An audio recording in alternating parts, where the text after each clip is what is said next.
At WEIU, she was an anchor, reporter, and producer and received numerous awards for her public affairs and investigative work, including 4 regional and national student Emmys. She was also awarded first place for both feature and hard news reporting and second place for radio sports reporting in the 2011 Society of Professional Journalists Mark of Excellence Award. The list goes on. She also had 2 internships as an on-air intern at WGLT Radio in Normal and at CNN's Washington, D.C. Bureau. She joined News Center 16, an NBC affiliate, as a nightside reporter in South Bend, Indiana in June 2011, where she covers politics in Notre Dame. We are happy to have her back at EIU, so please help me welcome Barbara Harrington. Thank you. I'm so happy to be back here, and I have to tell you guys that if you want to have a career as a journalist, you're in the right place. I figured I'd start by telling you a little bit about how I got to Eastern, because I think that's very important. I think what you do here is going to be very telling of what you can do in your career. So if you're not involved in at least one student publication, the radio or the TV station, go do it, because there are people in other schools. This is a very competitive business, whether you're in print or broadcast, and the more experience you have, the better. They care about grades, but they care about more, honestly, about you being out in the field and doing it, because until you get out there, you're not going to realize what it's really like. So I came to Eastern. Dr. Tidwell convinced me to come here a week after I graduated high school. I started the summer session, and that's when I kind of got involved in the student newspaper. And one thing I'd urge you guys to do is, you don't have to be heavily involved with everything, but the way this industry is, the more you can do, the better. My fiance is a still photographer who has no training in true print reporting or video, and he is finding himself doing both. He had to write a breaking news story the other day for the first time and was terrified because he'd had no real formal training since college, a couple classes. So immerse yourself, take advantage of the opportunities here, and do internships if you can. So, like she said, I worked at WEIU. I did a little bit at Daily Eastern News, the Warbler. You're going to get a different experience at each place. So, shortly after college, I started at WNDU. And what I do there is I'm a reporter, but I'm a one-man band reporter. And what that means is it's just me out in the field. And that's the way things are going in broadcast. It's not 2-man crews like what you see with a lot of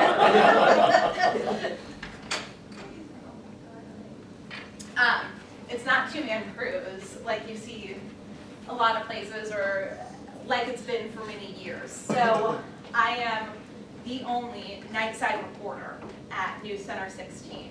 When I got there, we had 2 and a photographer. And it's just, unfortunately, the way the industry is going. So it's just me, and that means that I'll go out and I cover a lot of meetings because I'm nightside. I'll go cover a council meeting, and then there will be a shooting or a robbery at 10:30, and it's just me there. So they'll send me out with a camera and something called a TVU, and that is literally a backpack that has 8 cell phone cards inside of it that allows you to go live. I had never heard of these things when I was here at Eastern. So I'll run my own live shot some nights, which is honestly something I never thought I'd be doing, but it's very exciting, and it just makes you more marketable.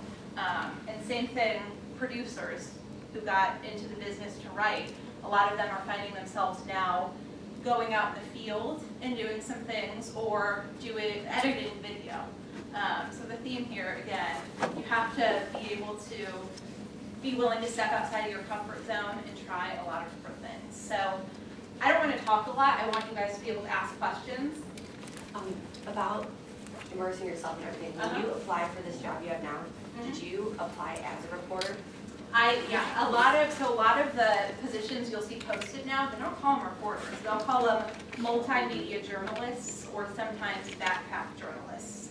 And so that's what I applied for, was more of a backpack journalist job. I knew I would be on my own, which was kind of terrifying because at WEIU, you work in 2-person teams, which is good because you get both, you really get to hone the skills of a reporter and of a videographer.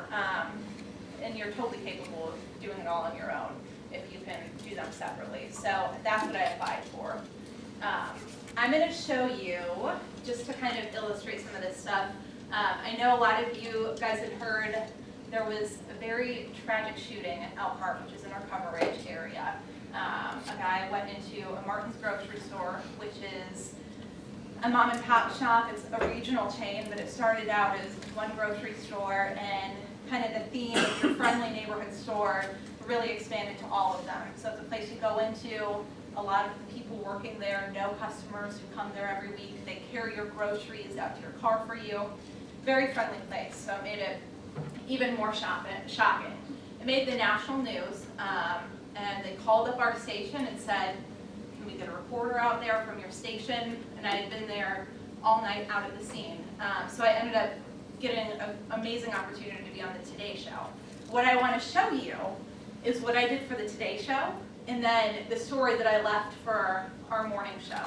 And I've also got live shots from this night. This whole experience is something you never hope you have to cover. And I'll be honest, when I was out there, I didn't know sometimes what to do next, because, you know, I've been to the scene of shootings before, but never an active shooting scenario where someone has opened fire in a public place like this. So what I'm going to do is show you the Today Show clip, then the one from our station, and we can talk a little bit about kind of the process of the Today Show, which I was oblivious to until about 3 weeks ago. So this is the Today Show. We want to start with today's top story, and it's breaking news in Indiana. A gunman opening fire at a grocery store just east of South Bend. Barbara Harrington from the NBC affiliate there, WNDU, has more. Barbara, good morning. Good morning, Savannah. Police in Indiana say an alleged gunman opened fire in an Indiana supermarket Wednesday night, leaving 2 women, a supermarket employee and a customer, dead, along with the alleged shooter. Indiana State Police say a young man in his late teens or 20s walked into a grocery store in Elkhart, Indiana Wednesday and began shooting. Responding officers rushed in and found the gunman pointing a semi-automatic handgun at someone's head. They went directly to the area where they heard that last gunshot, and you know, that was obviously an effort to stop what he was doing, which was killing people in the store. The officers exchanged fire, killing the suspect. Police then found the bodies of 2 females, a shopper in her mid-40s and a supermarket employee in her early 20s. We don't know which victim he went to first. As I said, the victims are spread out probably 10, 12 miles apart. Police say they do not know what motivated the young man and whether he chose his victims at random. At this point, it's just too early to speculate to, you know, why he was here exactly, you know, what had brought him to this point to do something like this. Residents were stunned that such a tragedy could happen in a small city. This is horrible. I mean, nobody wants this to happen so close to home. This is a reality check and a sign of the world we live in. The shooting took place at a Martin's supermarket. That's a small chain of stores in Michigan and Indiana. A message posted on their Facebook Wednesday night said, "Thank you to our community for your thoughts and prayers." Savannah, Matt, back to you. All right, Barbara Harrington with the breaking news in Indiana. All right, so that's that version. Now I'm going to show you our morning show, which I went home and slept during, let's see.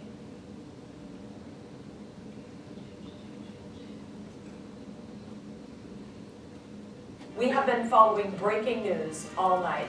An horrific night at an Elkhart supermarket ended with 3 people dead after a man opened fire inside the store. Now, it all happened on the Martins on East Bristol Street just at around 10 o'clock last night. Police say the gunman killed 2 women before police shot and killed him. Barbara Harrington reports. It's a tragedy you never think will come to your town. This is where I live. I know so many people who work in there. This is devastating. As gunshots rang out in an Elkhart Martin's Wednesday night, the community's idea of reality was shattered. It makes me feel angry. Obviously, this world, I guess, is kind of screwed up right now. Police say a man in his early 20s entered Martin's south side door with a large caliber handgun. He opened fire, killing one employee and one shopper. Eventually, police shot and killed the suspect. It's a huge crime scene. The area where the shootings happened in the store are basically from one end of the store to the next. There were several rounds fired in there, both from police and from the suspect. Employees and customers were evacuated from the store and held for questioning, while nearby businesses were put on lockdown. Frantic family members could only stand nearby and wait. She told me that she heard what sounded like gunshots, and everybody around her was telling her that they heard gunshots. Obviously, I was afraid. I said a quick prayer. State police say processing the scene will take well into Thursday. But processing the tragedy, that's something that seems unimaginable. This is horrible. I mean, nobody wants this to happen so close to home. I mean, this is a reality check and a sign of the world we live in. This is a scary place. Reporting in Elkhart, Barbara Harrington, 16 Morning News. All right, so obviously huge differences between those stories, and that's because I didn't write the one on the Today Show. And this is what was so shocking to me, is that they would ask for a reporter out at the scene and then tell them exactly what they wanted to say.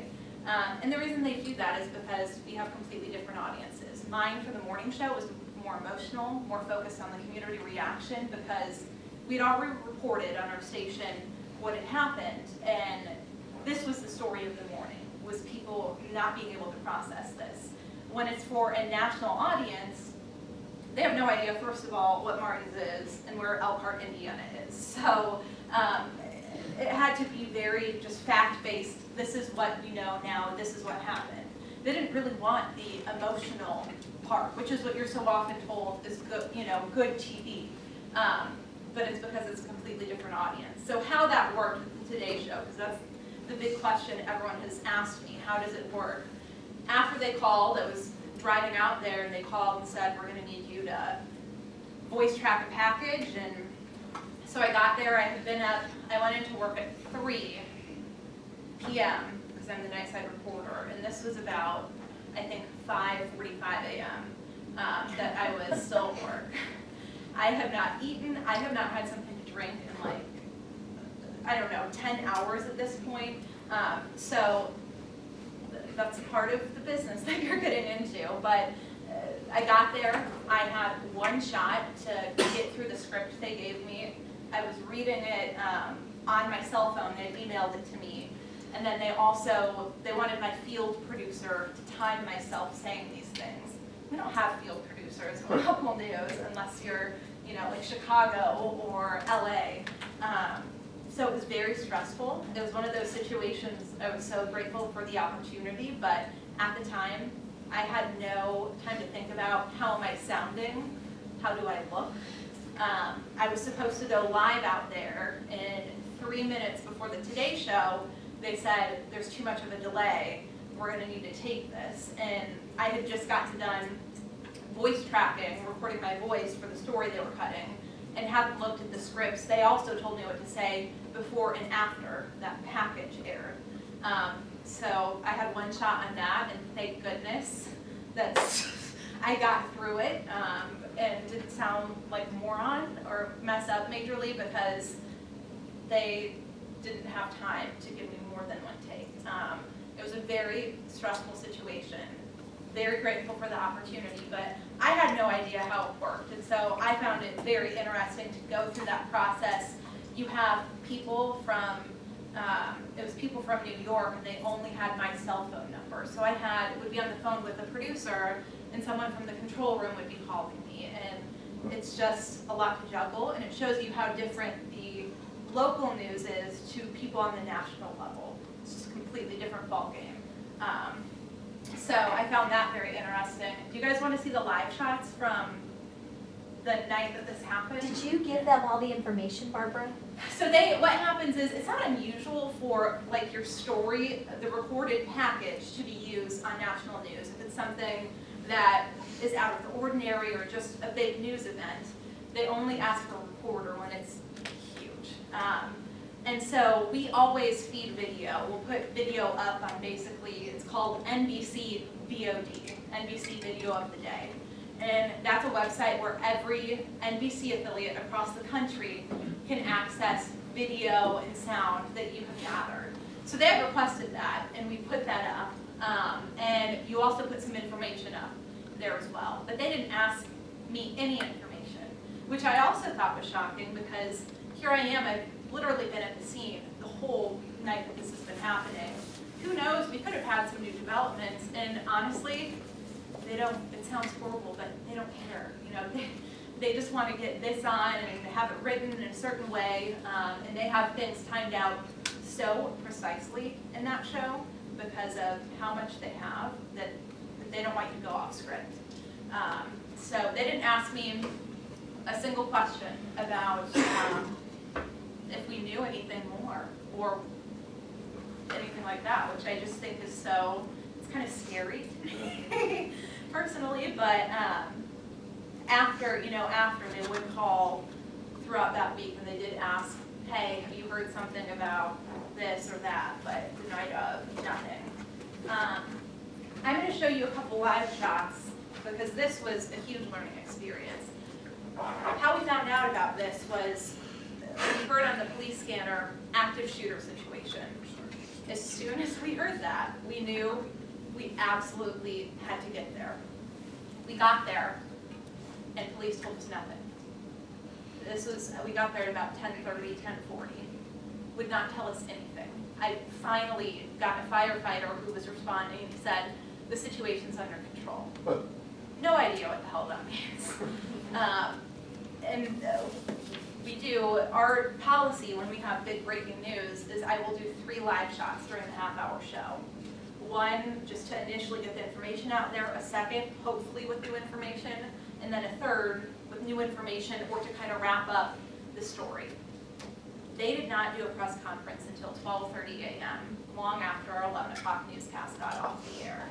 We had no idea what the scope of this was. We had no idea if people were dead, if anyone was even hit with a bullet. We didn't know, and that was very frustrating, especially a story like this where you get desensitized really easy in this business, and I'm sure you guys have heard that. In South Bend, there's a lot of gang violence, and so very quickly, it's a shooting, and you become kind of immune to, it sounds horrible, but it doesn't hit you or impact you personally as much. This story was completely different because I have never had people come up to me panicked before, bawling because they don't know if their son or daughter is inside, alive or dead, because they can't get in touch with them. And so that made just the whole situation even more frustrating because you want to tell the people, it's your job to get on TV and tell people what's going on, and you frankly have no idea. And that was a huge learning experience, I think, for the reporters and also the police on the scene, because there were some rumors that started on social media, as you'll see with just about every story, about what had happened, what the circumstances were, if people were dead. And one of our competitors reported at the end of their newscast, according to social media reports, 3 people have died.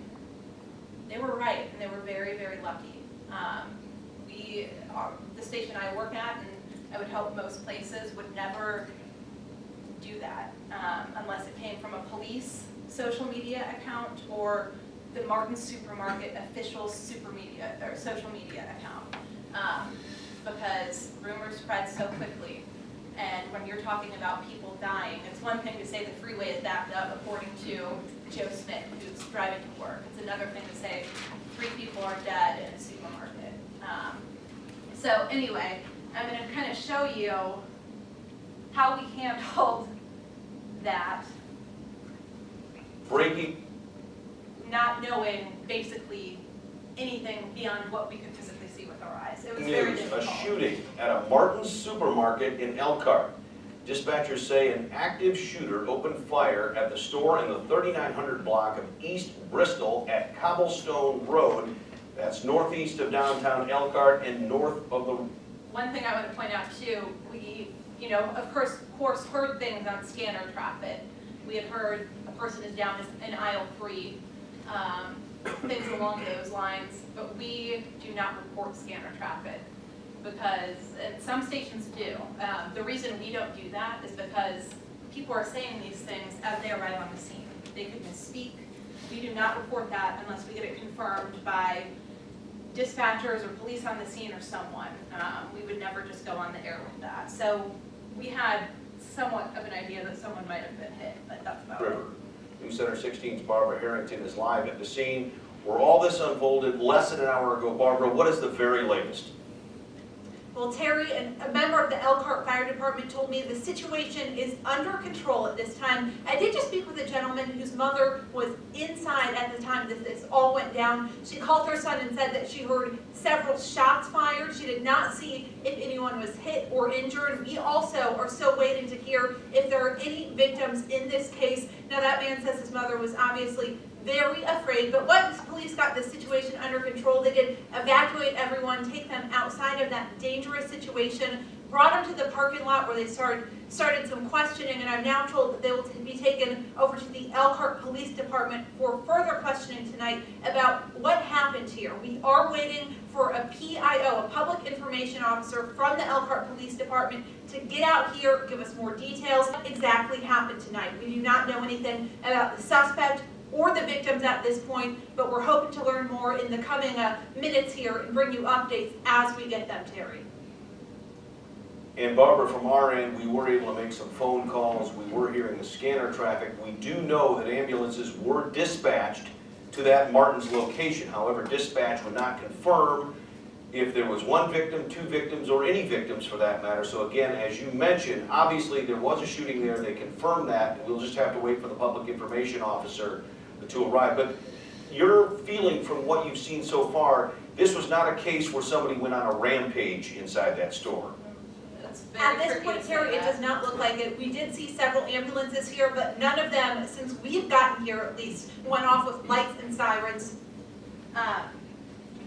So that's how we handled the first live shot. And then I'm thinking, like, thank goodness, I will say, that people were coming up to us, because without that man saying that his mom heard gunshots, I mean, you have to, there are so many situations. That's the one thing that sometimes I don't like about television. You don't know anything, doesn't matter, something's going on, you're going on the air live and you're saying whatever you can. So luckily he was there. I'll kind of show you. We continue to follow a shooting situation at Here's an the second Elkhart one. Martin's supermarket tonight. Barbara Harrington's live at the scene in the 3900 block of East Bristol where shots were fired inside the store. And Barbara, what have you found out?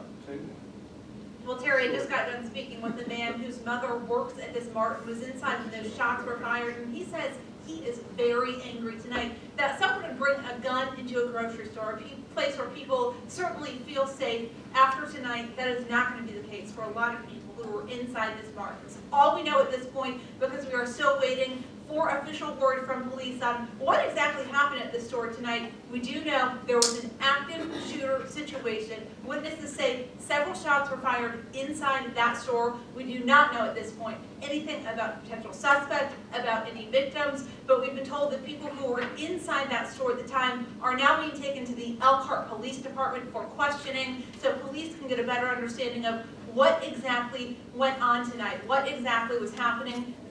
All right, so that shows you, gives you an idea. Not a whole lot of new information in the second one, but in a situation like that, you probably noticed I was talking about the same guy, but I gave you a different angle because he was pissed. So that's what we had to go with. The third one. Barbara, do you have a videographer there? Tonight, see, I've been very fortunate the past month in that when the big stories have happened, there's been someone to go with me. And on a story like this, it doesn't matter if there wasn't someone in that station, they would have someone meet me There are certain stories that you cannot cover as one person. This is certainly one of them, because we were going live down here. The PIO who would talk to us was all the way up towards the front of the store where we couldn't put our live truck. So we had a videographer tonight. It's a very good question.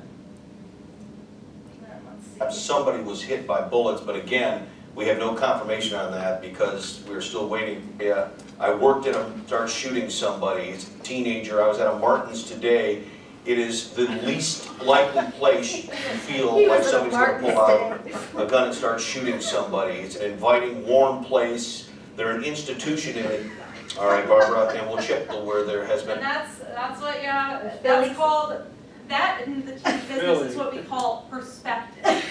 And that's kind of the buzzword now, is they want anchors and reporters to give their perspective, which means, you know, well, I grew up in this area and this is what I know, and it just, it's one of those annoying things that consultants say makes people connect with you. And I will say, we did have a woman who specifically said, you know, it made me feel good to see Terry, he did this, and then the next day he actually anchored live from the scene of the Martins, which we've never done since I've been there. An apparent shooting tonight. And she said it made me feel good to have Terry out there, someone who's been in the community and worked at a Martin's. So, Inside the Martin store here, Barbara Harrington joins us once again live. Barbara, what can you tell us? Well, Tara, we just saw several squad cars leaving the Martins here. It's going to be a long night for police, but obviously the scene is toned down a little bit, which is a good thing. And right now, I'm joined by Tony, whose mother was working inside. the guy I've been telling you about all night. Your mother's okay. How are you feeling?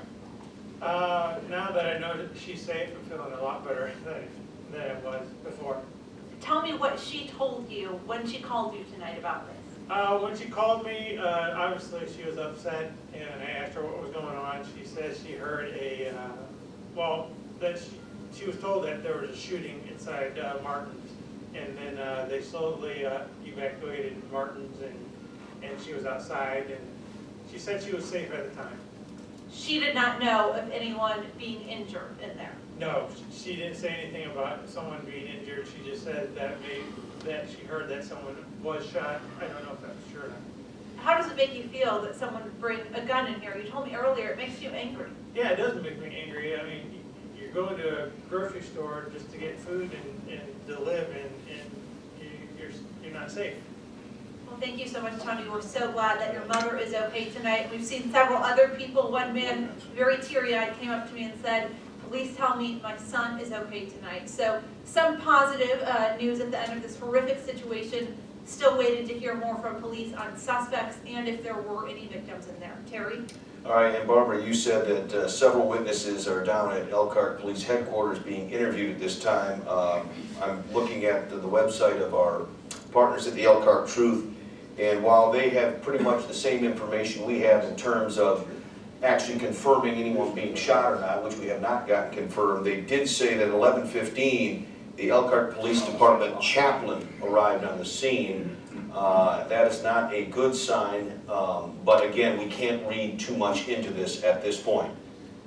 Right, any information we do get, we will have on Twitter, we'll have on Facebook, and of course tomorrow on News Center 16 in the morning. Okay, Barbara, when you arrived at the scene, we do have a little bit of time here. They already cordoned off. So that's kind of what you deal with live TV. Barbara, what did you say? Your station partners with a Yes, newspaper? we were actually partner, and that is one of our strengths. Our competitor is paired up with the South Bend Tribune. They're owned by the same company, Schurz. So they work together. That gives them an advantage, but we have then formed partnerships with every other print and radio outlet in our area, because we're not a print competitor with them, so it's good for us. SBT can't do that because they've got the Tribune. So we are reporting partners with the Elkhart Truth, which means that we let them use our stuff. We can use theirs. We just have to say it's coming from our reporting partner, which sounds a lot better than it's just coming from the Elkhart Truth. So they were on the scene, and they were at a different area, so he had been looking at their Twitter and Facebook, and they had seen, they cover Elkhart more often, and so they saw that the chaplain had pulled up. And we try and work together, especially on a night like that. When I found that Tony guy, I went over to the Truth and I said, you guys we're grabbing him if you want to come over, because there are certain situations where you work together like that on a big story if it's your reporting partner. So that was very helpful. Barbara, you're very natural on camera. Did it take you a long time to be that way, or were you? You know, I find that I'm more natural on live shots than I am recorded. Right. And I think Recording is a little more, yeah, reading from a script is just harder to be yourself. and you have to do it over again if you get wrong. Exactly. It took a while. My first live shot at WNDU I will never forget, because I was mortified, because I hadn't done one in the real world yet, and I knew I wasn't going to be able to script it. It was at a fire, and it happened, 10 minutes before show, as these things always do. So we went out there and basically realized I'm going to have to wing it. And luckily it went well. I was very blessed. It went really well for my first live shot there. And then I think getting over that first one makes it so much easier. And doing a variety of stories helps too. I fill in occasionally for the Saturday morning reporter when she has something going on. And all the Saturday morning show is, it's not my cup of tea. I prefer the hard news. Love politics. I love city government. I'm one of those crazy people who fights to cover a city council meeting or a school board meeting, because there's such great stories there and they're so important. But the Saturday morning show is basically live shots about this is what's going on this weekend. And so I think I've got one actually to show you the difference. It is completely different, but it's another thing where you don't script anything. You have no idea what you're going to be saying, and after a while, it gets kind of scary how good you are at just going up there and dealing with it. But it just comes with practice. It really does. What tips do you have for people who might do that, being This live? is what I would do, and this is what I did when I was at WEIU and when I started WNDU. Grab a newspaper story, read the story once, and then do a live shot. See what you can. You have to get really, really good at memorizing things and remembering facts. And it is absolutely okay to have a cell phone with notes on it or a notebook. You don't see that a lot on national news. It doesn't matter. You should get your facts straight. That's what's most important. People don't think it's weird that you have a notebook when you're reporting the news or a cell phone. So a lot of times I'll strategically hold it down and won't pull it up until I'm like covered with video, but on really important stories, I make sure to do that. We had a guy, a quadruple murderer, escaped from a Michigan prison last week and came to our viewing area. And that was just one of those stories. He was caught in our viewing area, and last week ended up going live with that story, and it was a story where you want to have your facts straight about where this guy went, what he did. And so that's a situation where you better believe I had my cell phone down there, and once the video was on, relied on that a lot. I just do bullet points, you don't write it out, so that's how that works. What other questions do you guys have? Was the videographer that seasoned, or you guys talked out that whole scenario when he? Luckily, he had done live shots with me before, and we knew that we were going to do the live interview together, but they get very good because they're out there so often about knowing when to like go off you, when you're about to wrap up, and if they don't, like, you just like walk in front of the camera and they'll get back on you. So, in breaking news, I mean, that's just one of the hardest things is coordinating. If we have something that we want to show, sometimes, if there is a lot to show, I'll walk and point things out, and then you have to coordinate before. But I'll be honest, the past month, all of the breaking news, it just happens at 10:30, we go on at 11, and you have to drive to the place to get there. And so you don't have time to coordinate. That's one of the things I love about this job, though, is that it keeps you on your toes. And like once I got done with that, I think I worked I got done with the Today Show, went back to the station, wrote a web story. I had been at work from 3 to 9 a.m. I went home for 2 hours to sleep and then came back to work that day. And it's just one of those things, you do it because you love it, and it just makes the job interesting. Those long nights, I did the same thing last week. I was at work from 3 to 5 a.m. because of that murderer who escaped. And it's because you love the job, and a lot of times you don't have to stay, but you want to stay because it's a story that you want to see through to the morning show or help in any way you can. And so it's a true labor of love, that's for sure. Did Today Show you pay you anything? No.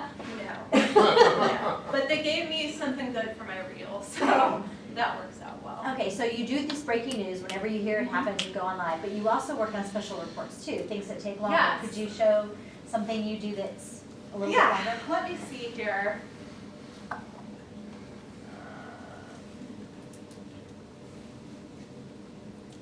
I'm going to show you. Do you pitch those, Barbara? Yes, so enterprise reporting is so important. And what that means is not a story that you read in a newspaper and then decide that you want to go do on TV. That happens so often because that's your natural place to, you look online for news and then you think, oh, but hearing about things in the community, talking to people, that's so important in this job, and following up on tips that they give you is so important. And that's where I find a lot of really good stories. At city council meetings, when people go up at the end of the meeting to complain about something, there will be a story there. Or in a school district budget, you'll see something and realize there's a story there. And when you find one, pitch them, because if you don't, someone else will. And I've learned that the hard time a couple of times. If there's a story that you think is worth telling, don't be afraid to tell your bosses that. And I'll tell you, there are times when they say, absolutely not, that's not a story, none of our viewers care, you're not doing it. And then what you do is on your weekend, you go get your camera and you shoot the story anyway. And when you give them the finished product, they say, you know what, you're right, that probably was a story. If it's a story you care about, do that. Because Good for you. sometimes, Give me an example of what a story. well, I'm going to show you. So, to give you some background, these guys, about 2 weeks after I got the job, there was this bucket truck accident. This bucket truck had fallen over on someone's front lawn, and the person in it had his 8-year-old nephew with him. And so it was this big breaking news story, and I went out and shot it, did a follow-up the next day, and in the follow-up we had found out these guys had their license revoked because of a police investigation. Wouldn't give us details, whatever. So we do the story talking about that. We kind of follow the court case, the city fighting them to make sure that they don't operate in South Bend, to find them. But I kept getting all these weird emails about these guys, and all they would say were very vague things like, you might want to look into more of this. And I had just started this job, so I was like, whatever. So at that point, I just was like, okay, I had that in the back of my mind. About 4 months later, I got another email, and it was from a guy, and he said, this is Gary Franklin's address, who was one of the two brothers, it's Rick and Gary Franklin. And he said, might be worth checking the neighborhood out. So we went over there, and I had a photographer this day, thank God. This may be the only time I've been afraid, and then I knew I had a story then. I went to the neighborhood, regular old neighborhood, knock on someone's door, and I say, hi, I'm a reporter with WNDU, I know your neighbor is Gary Franklin. The woman grabs me, like, brings me inside, shuts all her blinds, and is like, yes, there were bad people, there's illegal drug activity going on there. While she's talking to me, she also said, like, they're watching us, which just scared me even more. So I went next door, and the guy had, like, the same response. He said, meet me at the shed in the alley. And I was thinking, what the heck is going on? This guy pulled out a folder that had been labeled the Franklin Files. And it was 20 years worth of newspaper articles about these guys who had been scamming people for decades and somehow were still in business in the city. People weren't, like, connecting the dots. They didn't realize they were the same people. So we went back to the station. I dug up our archive tapes so that we could get around having to, you know, cite the newspaper articles, and found all of this stuff about how these guys had been scamming elderly women out of thousands of dollars in the 80s. They'd gone to prison for it, but were somehow out here and free. So I've done a series of reports on them. I've kept following them because they keep getting out of jail somehow, or they won't, it'll be a civil case, and so they'll get out of prison. So that's been kind of my baby. I've got a couple different, and it's a hard story to cover because police won't tell you anything. They must love you. And over the years, a pair of This is one of the series of reports that was filed, and this is one of the reasons. I mean, they're not going to tell you something when they're trying to really get someone, and that does make it frustrating. But so this is one of the reports. This was just a day turn story, so it happened that day, but it was. And over the years, a pair of St. Joe County brothers has been convicted of several scams ranging from home improvement fraud to selling stolen property.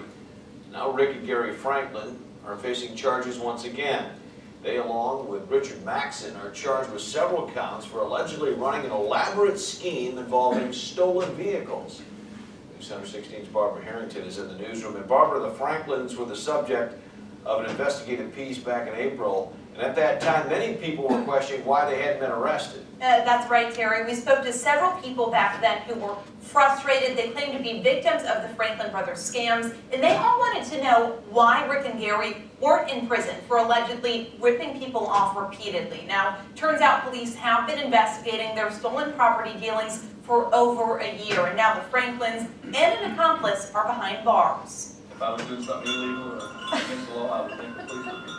That's what Rick Franklin had to say to us back in April when we confronted him about several residents' allegations that he and his brother Gary were ripping them off. I would talk to anybody you get. If you get somebody that says, I've got a complaint with Rick Franklin, I would talk to him. Turns out multiple people have complaints. In a federal indictment filed last week, Rick, Gary, and an accomplice named Richard Maxson are accused of stealing trucks and construction equipment and trying to sell them. As part of the elaborate scheme, they bought Chinese trailers and used those titles and VIN numbers on the stolen property, making it seem legitimate. We checked the title, it came up as clear, so I thought, you know, let's set up a time to go meet and get it. Earlier this year, Jason Sivany drove all the way from Minnesota to pick up a trailer from the Franklins. Shortly after he got home, he found out it was stolen. This guy and his brother have been in and out of jail since 1995. I do know the trailer 1982, actually. that I bought was stolen from Michigan. So I'm just wondering how the heck these guys are still on the street. It's a question many folks have been asking about the Franklins for years. And now they're left wondering, will these federal charges actually keep them behind bars? Now, we've of course told you before about Gary and Rick's criminal histories. They're quite lengthy. Back in the 90s, Gary was convicted of several home I have to show you because Gary, the one that we had talked to was Rick, but Gary's the real character. And in one of these other file stories, I've got, let's see here. I'll show you that initial. People are no longer in harm's way. This structure was about Moore's family courted investigation, not marked through justice. When the Mulder News Center 16 archive tapes back nearly 2 decades, we came across at least a dozen stories about now 49-year-old Gary Franklin and his conman past. In October 1994, Franklin scammed this elderly woman, Marvel Shue, out of nearly $3,000 for a tree removal he never did, and that was just the beginning. Not long after bonding out of jail, Franklin was slapped with a separate but similar theft charge. Man, you better turn that camera off for me, man. He was supposed to fertilize an elderly woman's lawn and take down this tree, jobs he never did, but got paid twice for. What he did was he came back and totally lost the first check for $500, and she wrote another check without stopping the payment or anything, and he ended up cashing both checks. But it doesn't seem like much when you compare it to one of the biggest home improvement scams in St. Joseph County history. I'm innocent. Leave me alone for a while. thoughts. Go borrow somebody that's guilty. Franklin later pleaded guilty and was convicted of swindling this elderly woman out of nearly $500,000. What do you think? What do you think I'm gonna do, man? We need to come back on a retrial. Sorry for what you did. Are you? Fast forward to this week. The city of South Bend says Gary Franklin is once again soliciting tree trimming services to residents after being banned from operating in the city. And all indications are he could be doing it under a different company name. This is Gary with Allstate and Tree Service. Did you get that? Yep. Good for you. The only reason we got that recording is I had called and asked to talk to Gary. The person hung up, said, no, it's his brother Rick, and hung up. I called back and got that answering service and realized, well, this is them, so. Wow, what do you think it is? Why haven't they been in jail more? What's Yeah, the the problem? big thing is, and this is kind of the other follow-up investigative report I did, was looking at that question. And police basically said a lot of the cases involving, not so much, well, involving the fraud, they said for some reason some of those are civil cases. The explanation they gave me wasn't great. So I think that either that police are still racking things up on them, like that stolen trailer thing happened after this investigative report looking Are they into in some, why. you think they might be in some way connected? No, No? I do not believe that. But these are some, basically what one officer told me in South Bend was they're really good at what they do. That they're really great con artists. They've been doing this for 25 to 30 years. So to have the actual evidence to pin it on them, we have all these people telling us this stuff, but to trace it back to them can be very, very difficult. So they're in prison right now. We'll see for how long. I have another question just about like just the job and everything. What are your typical hours? There are not typical hours in this industry, but as the nightside reporter, I come in around 3:45 and leave at midnight on a good day. I usually, most nights I'm there past midnight. And like I said, if there's a breaking news story at night, you'll be there, well into the morning. But the nice thing is at nightside, I can sleep in the next day, hopefully, so. So is it like Monday through Friday or is it like Tuesday through Saturday? Oh no, that's the other thing. I mean, you hear it in print, but especially in broadcast because there's so many people who want to be on camera that I just got off. I'm one of the more senior reporters at my station now, and I just got done working weekends in March. Now I'm back to, I anchor the Sunday morning show, so I'm off Friday, Saturday. You're going to work every holiday. I worked, I think, Christmas my first year. Basically, we can request one holiday off per season, and it goes on seniority. It doesn't matter if it's your day off of the week. If Christmas falls on a Sunday and you're off Sunday, you could still be working Christmas. So that's one thing. People can get burnt out in this industry, and that's why I certainly encourage you all to go into journalism. But you have to realize that this is a very demanding job. You cannot go in expecting to get a Monday through Friday 9 to 6 job. I don't know anyone who has that, even if they have those hours. When you're new, you're going to work horrible shifts. But you know what comes with that? I worked weekends. Like I said, up until March, I was Saturday, Sunday nightside reporter.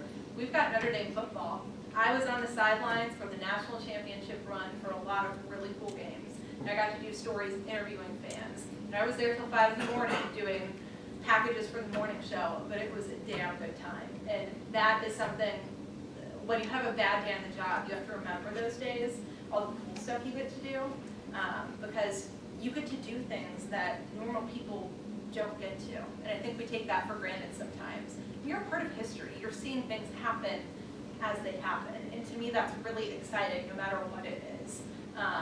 So it's worth the crazy hours. Okay. What about like producers, like a morning show producer? Same thing. I mean, when we had this Martin shooting, we had our morning producer come back in for our 90-minute newscast. We do 90 minutes of news from 5 to 6:30. And she came back in just to coordinate the live shots and do stuff like that. And when we had that press conference at 12:30 a.m., we broke into our regular programming and carried that line on the air because we knew people wanted to know what's going on. And so we had to have the morning producer take on that duty of coordinating that. So their hours can be crazy too. They don't just, if there's breaking news, they don't just send a reporter and say, I'm going home. They will stay there and make sure that you don't need anything from them. Before they But leave. that's great camaraderie too. You're all in there together, working Oh together. yeah, and that's the thing that's great about, our anchors too, who've been in the community forever. When something big is happening, they're not leaving after the show. They'll stay there. Terry anchored cut-ins, live cut-ins after our 11 o'clock the night of the Marks shooting to say, this is what we now know. So that's great. With seniority though comes better hours. Yes, with Better seniority, assignments. it does, and that all comes with how long you've been at a station too. People move around a lot in this industry because they want to get to bigger cities, and when you do that, you're bottom of the totem pole as soon as you move, no matter how long you've been in the business usually. But better hours do come. I could have Saturday, Sunday off if I wanted to now, but I prefer having an opportunity to do something like anchor the morning show to having a weekend. And that's just something where you have to personally weigh what's more important to you, your personal life or professional growth, and make those decisions. So have you been at Elkhart since you left here? I've been at South Bend since I left here. Yeah. I am entering my, let's see, in June, I will have been there 3 years. My plan is to move on after this 3rd year, but I'm glad you sign contracts in television, and the typical contract is 1 to 2 years. So I chose to stay a 3rd year, and I'm really glad I did that, especially with it being my first job. I feel like my first year, I really had no clue what I was, I had some idea, but I was just running around trying to figure it all out. So that's why I always encourage people not to jump around too much, even if you get like a 1-year contract at a station. Stay there for at least 2 years. It's not going to be till your 2nd year that you are turning out products that you are consistently proud of, I think. So. Can you keep re-signing the contract? Yeah, it's all, that's another part of the business that's so tricky. And I had when you get your first job, it's a lot easier. They'll take advantage of you and you don't know any better. But when you're re-signing, then you kind of, can go in with your stipulations and negotiate with them. And they'll usually approach you when your contract is coming near an end and say, either you're out the door when it's over, or we'd like to talk about renegotiating with you. And so that's how all that works. And when you get into business, talk to someone who's been in it for a while, because that's what I had to do the 2nd time. They could have given me no raise, and I probably would have said, I'll stay. I just had no clue how those things worked. So it's good to talk to people in the industry for that. So how did you go about, after this job, planning your career, building yourself up? After this, how do I plan on doing that? Yeah. This is one of the things I hate about the industry, but it really is a lot about who you know. There are so many people who want to get into TV, whether it's sports, weather, or news, and the number of tapes that news directors get, they do not look at, I can tell you, they don't look at probably the majority of them. So you guys send thank you cards to every person that you meet. I don't care if you meet them for 5 minutes in the hallway. If you meet someone who you think later in life could help you in any way, send them a thank you card and thank them for their time. Because this business is so small, and that goes a long way. And so I'm going to have to rely on my connections. I really am. People who I've met in the industry. It's weird how you meet people. I know a photographer in Indianapolis because I interviewed his parents for a story in South Bend. We connected that way. But when you make that connection and keep it up, I'm telling you, if you have a friend or someone you know at a station, even an acquaintance, and they're willing to pass your take on to their boss, that means a lot, and that means it's much more likely to get played. So I'm going to look at my friends and hope that they can trust me, have enough faith in me to trust my take along. And you can send out, I mean, I got this job by sending stuff out cold. Looking on, there's a website, tvjobs.com, and you have to pay to join it, but it's well worth the $30 a year. They post 100+ jobs every day, all over the place, with all the information you need. So. What did they like about your tape when they saw you? Right out of college, I think they were just looking for someone. When you're right out of college, I think it's actually easier to get hired, which sounds weird, but because they already know, like, you don't have a ton of professional experience. So they're looking for, typically, you have it, which is, I was talking about this with the kids at WEIU, you can be a great reporter, but be absolutely horrible on TV. You just have to, and no one's could when they start out. Like, if I showed you some of my stuff from WEIU, it's like night and day. But you have to have this little, like, thing, some presence or energy. And so I think news directors look for that right out of college, and they look just to see if you can cover the story in a decent way. Let me show you one last thing. I think I've got my resume tape that I sent out in college, if you want a good one. Okay, let's see. All right, so this is what I sent out to get my job in South Bend. So.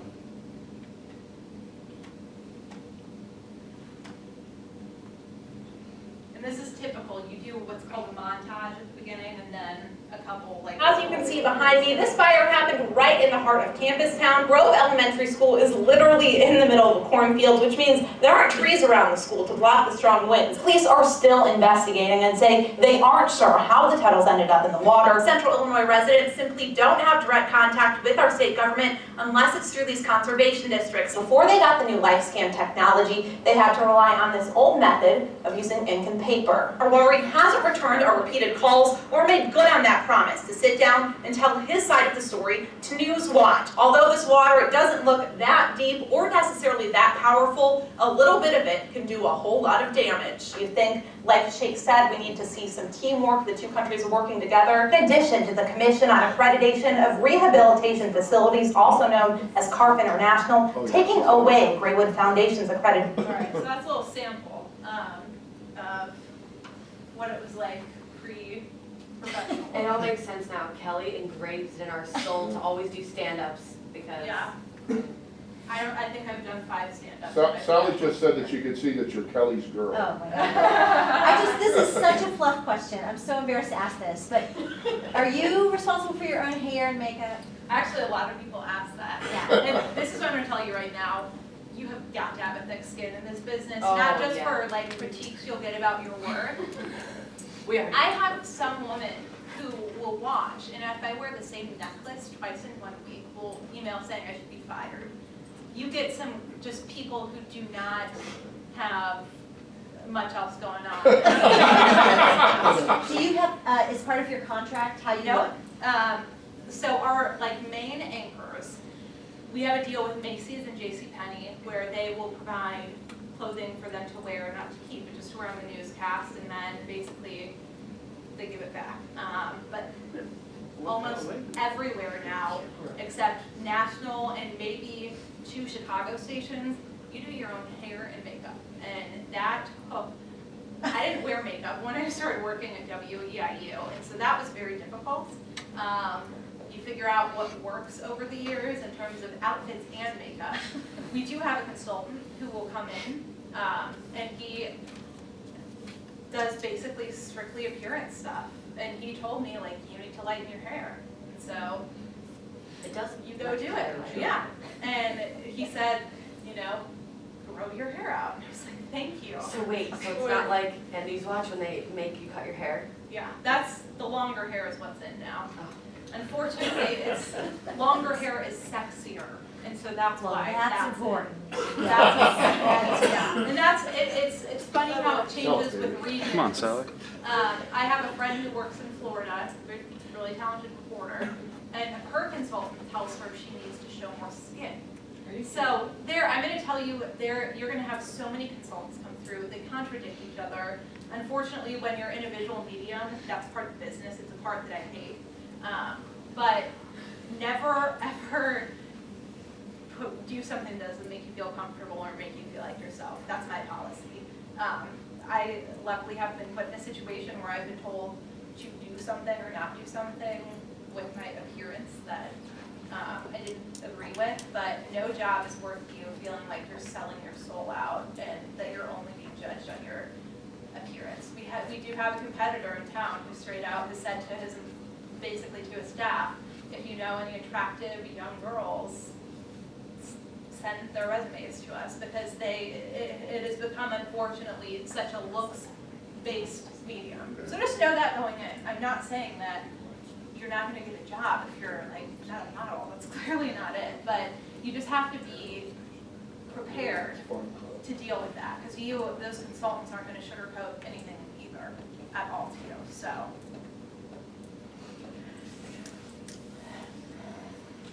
Since you said you had experience like anchoring and doing all that kind of stuff at WEIU, what did you see yourself doing afterwards? Did you see yourself as an anchor? I have always been. It's so funny. I fill in anchored at my station for a while, but I just started doing consistently the Sunday morning show. Anchoring is one of those things that I honestly could care less about. I mean, if I do it, I want to do a good job, obviously, but I just way prefer being out in the field. I think I've always been a reporter. I've just always been curious. I like talking to people, and I hate sitting at a desk and feeling like I'm missing out on all the fun, kind of being at the scene and talking to people and the adrenaline. So I knew very much that I wanted to be a reporter. And there are some days when I think, like, on really bad days, you're like, did I get into the right industry? Like, you don't make a lot of money. Like, I could go do something else for way more money. But then it just goes back to, this is a job that is really, really important. And I think, to me, it's a privilege to be able to tell some of the stories we do. And so you just have to remind yourself that, because especially the first year, you're going to be sent to stories and be like, are you kidding me right now? You know, I'm knee deep in like cow poop, and I don't understand why this is a story. So just remember that. Just to add to that, a lot of people think TV, like, oh, I want to be on TV, I want to be an anchor. If you ask anybody in the entire business, no one is just anchor. Oh, no. Like, these people, it doesn't matter if that's what you want to do, there's no way that's going to happen. You have to put in the groundwork, you have to put in the reporting experience, you have to do all the positions basically. You know, these anchors didn't just walk on one day and get to, you know, they've been reporters, they've done all that. You got to make your rounds. And the best anchors were reporters first, and can help you become a better reporter. So you're under contract, does that mean your salary's set, so if you work 15 hours in a day? Yeah, I'm lucky that we get overtime at our station, so it's the set rate, but a lot of stations have done away with overtime, and then they want you to comp yourself, which in a business where your hours are up in the air is very common. Is Schurz a pretty good company? Schurz is, in terms of, yeah, they treat their employees pretty well. That's my competitor's company. They are. Oh, that's your competitor. Yeah, they are a smaller, family-owned, which you don't see a lot of anymore. I set up their judging for their newspapers. Oh. Through Mid-America Press Institute, and then they pay Mid-America Press Institute to do judging. I would say they're one of the, anytime you get the family-owned, it just seems like they value, whether they pay better or not, they seem to value their employees more than like the big corporations. So then who owns yours? Mine is gray, which I will say is, it's not the best and it's not the worst. I would say it's probably in the middle. And I didn't know much at all about these businesses, corporations that own all these TV stations getting into the business. Ask around, email me, I've got a stack of business cards, because that makes all the difference. You could work with great people, but be owned by a really crappy business or company, and that can just, you know, layoffs and all that stuff. I have some friends who unfortunately went to their first job in Evansville and were laid off 3 weeks later because the station was sold. So you have to TV Spy, that's a blog by Media Bistro, and that is basically the local news blog. It tells who got fired, who got extended, what stations are getting bought up, and who's moving to what stations. So that's something good to keep an eye on. How did you adjust to leaving Charleston to go to a new area? Like, 'cause I know I want to go out of state, so how would you, like, talk like the moving, and like, did you live on your own? Yeah, I lived on my own. I had roommates when I lived here, but I lived on my own for the first time. Great thing is you don't spend a lot of time at home in this job, so. But, you know, it was just one of those things where I got very lucky with my first job. We have, the anchors have been there forever, but the rest of our newsroom is really young. Some of my best friends I work with now. And so that made the adjustment easier. I think the thing that was most shocking to me was the kinds of news. Because here in Charleston, I mean, let's face it, there's not like a lot of, I would say, shocking crime. Well, every once in a blue moon, but it was the violence. There was which I Graywood Foundation. Well, there was Graywood, that was shocking. But the violence was the big thing. I can remember calling my dad bawling one night. I actually saw a guy shot and killed when I was on the scene of a story pretty soon after I got there. And I just, number one, I knew nothing about South Bend when I moved there. When I went for the interview, I didn't even realize Notre Dame was there. I mean, I was oblivious. I'd never heard of South Bend. And I didn't realize there was such a problem. It's not a dangerous city by any means, but there's a lot of youth gang violence and drug-related violence. And so that was probably the biggest adjustment to me was, whoa, I've never in my life had to cover stories like this. But you learn really quickly in this business, so. I think we better let you go. This has been, Bobby, thank you. Thank